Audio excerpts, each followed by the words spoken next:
कैसे हो आप लोग? आज मैं फिर से लेके आया हूँ आपके लिए काफ़ी ज़्यादा प्रेरणादायक और मोटिवेशनल स्टोरी। ये स्टोरी बाप और बेटे के बीच की कहानी को दर्शाता है।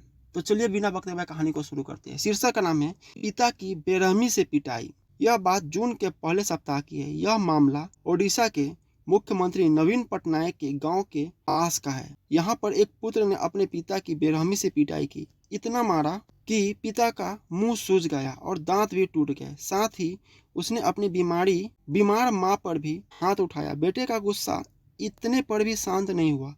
उसने माता पिता को घर से बाहर निकाल दिया। इसके बाद हमारे परिवार को किसी ने इसकी सूचना दी। हमारे परिवार के सदस्य उन्हें इस हालत में देखकर दंग रह गए। इसके बाद हमने उनके रिश्तेदारों को फोन करके माजरा बताया। उनके एक रिश्तेदार आए। रिश्तेदारों ने उनको इस हालत में देखकर पूरा मामला पूछा। एक पिता अपने पुत्र के बारे में क्या कहता। उनके कप कपाते होठ और आंखों से बहते आंसू पूरी कहानी बयां कर रहे थे। उन्होंने कहा, बेटा मुझे घर पर नहीं रहने देगा। वो हमें वहां से निकालना चाहता है। हम लोग तंग आ गए हैं।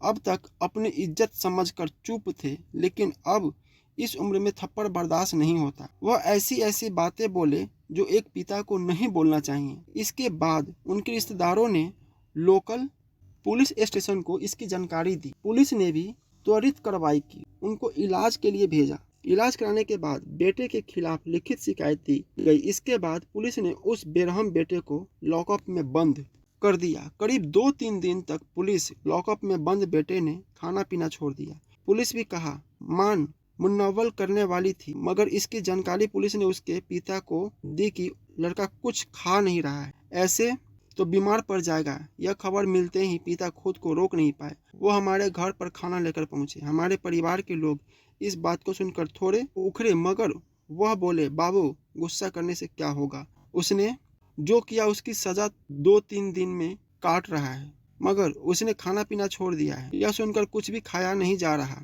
इसके बाद बूढ़े बाप की आंखों से आंसू गिरने लगे और रोते हुए बोले, मैं थाने नहीं जाऊंगा। कैसे देख पाऊंगा उसे, और वह भी मुझे देखकर गुस्सा हो जाएगा। आप लोग ये खाना उसे पहुंचा दीजिए। उसकी मां ने उसकी पसंद के अनुसार खाना बनाकर दिया है। इसके बाद उन्होंने खाने का थैला हमारे परिवार के एक शख्स के हाथ में थमा दिया। हम लोग खाना लेकर पुलिस स्टेशन चले गए। उस कलयुगी बेटे ने खाना खाया, मगर बाप का दिल बेटे को देखे बिना कहा मानता। हमने देखा कि वह भी बेटे को खाना खाते देख रहे हैं, मगर इस बार उनकी आंखों में आंसू की जगह खुशी की चमक दिख रही थी। बेटे को निवाला खिलाने वाले हाथ भला कैसे उसे भूखे पेट सोने देते। यह माजरा देखकर भला कौन सोच में नहीं पड़ जाएगा। इसके बाद पिता ने पुलिस से कहा, मेरे बेटे को छोड़ दे, शायद वह अब सुधर जाएगा। यहाँ भी उन्होंने एक बार फिर पिता होने का धर्म निभाया, मगर क्या उनका लड़का यह बात समझ पाएगा? क्या वह बेटा कभी इस रिश्ते की अहमियत को समझ पाएगा? इसका जवाब आने वाला समय देगा। तो फ्रेंड्स, कैसा लगा स्टोरी हमें कमेंट करके बताइए और हमारा चैनल को सब्सक्राइब जरूर कीजिए। मिलते हैं अगले स्टोरी में।